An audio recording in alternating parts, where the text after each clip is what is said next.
Everybody, today's video is pretty short. I just wanted to show you this absolutely adorable notebook, which I thought was a pretty good value for the price.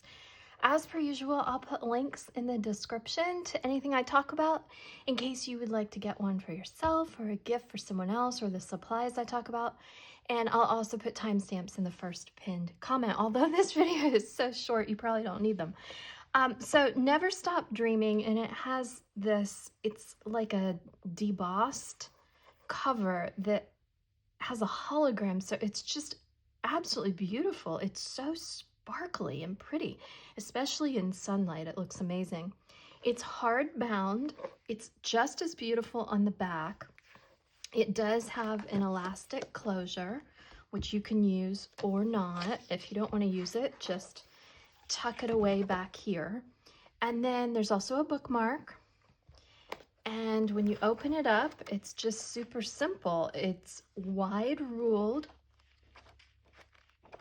And when you come back here, I did do a pen test, and I was pretty impressed, really, for the price of this notebook, how many pens, markers, paints that I could use with it.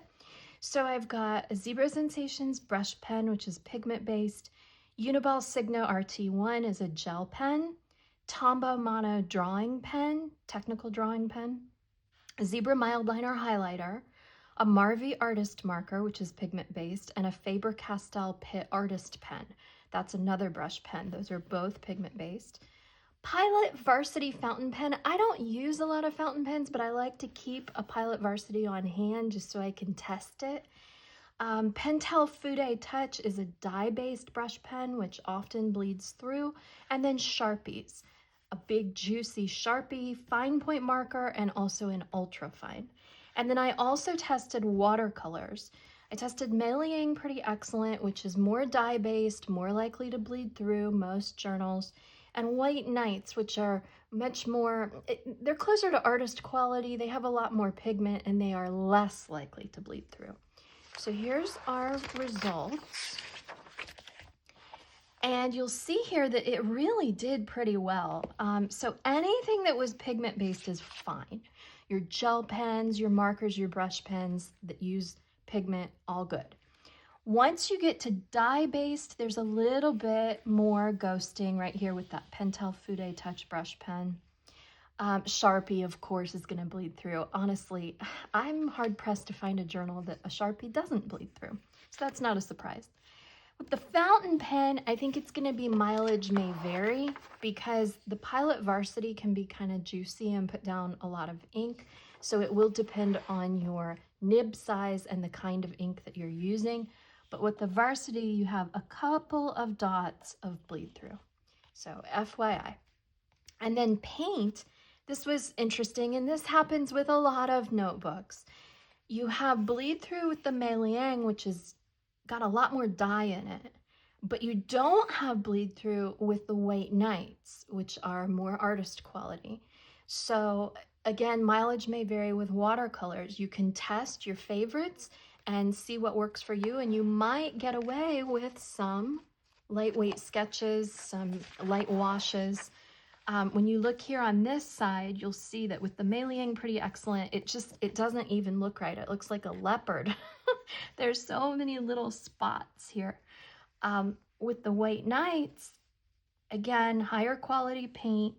I would say this color did better. This one has the spots again. So it's really going to be up to you and what kind of effects you want in your watercolor. It's not an automatic no for me for painting, but it's not the best.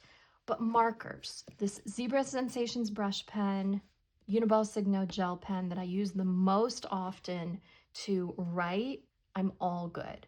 Pencils are going to be fine, of course. And then that Tombow Mono drawing pen, a technical drawing pen, had no bleed through at all and barely any ghosting. So I think this one, I'm going to say I can definitely use it for writing. I can use it for doing some hand lettering of quotes and things like that. I can do some light sketching with a technical drawing pen. If I want to color something in, I would use this Faber Castell Pitt Artist pen. That's a really good choice because it's pigment based and it doesn't bleed through, so you can use both sides of the page. I think I personally would steer clear of fountain pens and watercolors. It's just pushing it a little bit too far. But yeah, there's a lot that I can do with this. The paper is really quite thin, and yet it holds up to a lot of pens and markers. But it's really just so pretty. And I like that it says never stop dreaming. So I'm going to use this as a dream journal. I tend to sometimes have just the best dream ever. Those are the kind of things that I'm going to write in here so I can look back and kind of just fondly remember great dreams that I've had over time. So I hope you found this helpful. If you did, please click like and subscribe and all that good stuff. And have a wonderful day. Bye-bye.